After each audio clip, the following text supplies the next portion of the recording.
Good morning. आज हम देखेंगे सीखने का तीसरा नियम, जिसे प्रभाव या संतोष का नियम कहते हैं।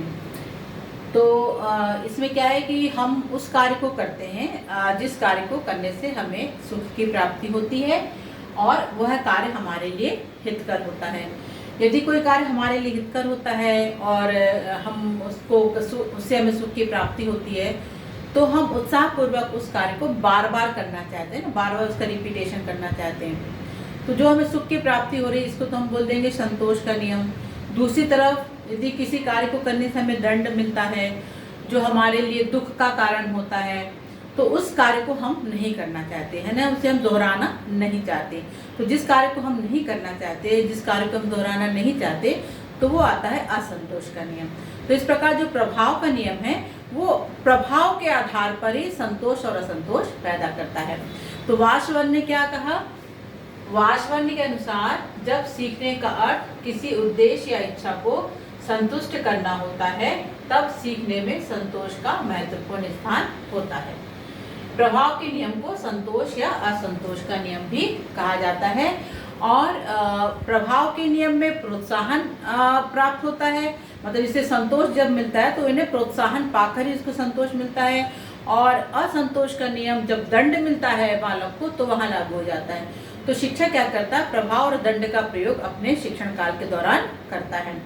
एक उदाहरण से समझते हैं। यदि कोई बालक पहली बार किसी कार्य को करता है और उसका सही हो जाता है, तो एकदम एक बार में ही सही हो जाता है, तो बड़ा खुश हो जाता है, उसके अंदर बड़ा उत्साह हो जाता है और बड़ा खुश होकर फिर दूसरा वाला प्रॉब्लम सॉल्व करता है, वह भी सही हो जाता है। तो अब क्या करता है? उसके अंदर उत्साह बढ़ते आता है, वह उसी कार्य को बार बार रिपीट करता है जो उससे कार्य बन रहा है। तो इस कार्य से उसको कक्षा में प्रशंसा भी मिलती है शिक्षक के द्वारा। तो वो अब इस प्रशंसा के कारण आगे आगे होकर हर कार्य करना चाहेगा। तो यहाँ तो ये हो गया संतोष का नियम। और दूसरी तरफ एक ऐसा बालक है जो कार्य तो करके ला रहा है, पर वो गलत हो गया और उसको बार बार भी उसने प्रयास किया करने का, लेकिन उसका आंसर सही नहीं आ रहा है या उसको नहीं कर पा रहा है।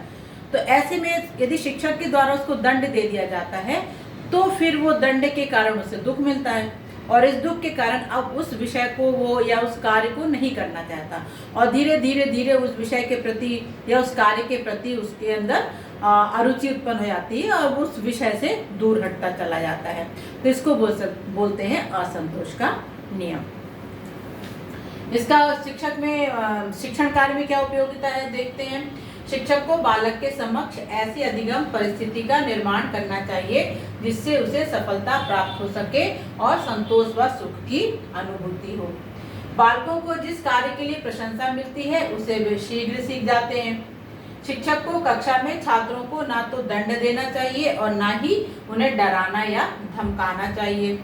शिक्षक को कक्षा का वातावरण मनोरम, रोचक और प्रभावपूर्ण बनाना चाहिए ताकि अच्छे वातावरण में छात्र कुछ सीख सकें। तो इस प्रकार हमने देखा यह प्रभाव का नियम। तो हमारा जो सीखने के मुख्य 3 नियम थे यहाँ पर समाप्त होते हैं। अब अगले वीडियो में मिलेंगे हम सेकेंडरी नियम के साथ, यानी गौण नियमों के साथ। तब तक के लिए बने रहिए मेरे साथ। मिलते हैं अगले वीडियो में। Thank you.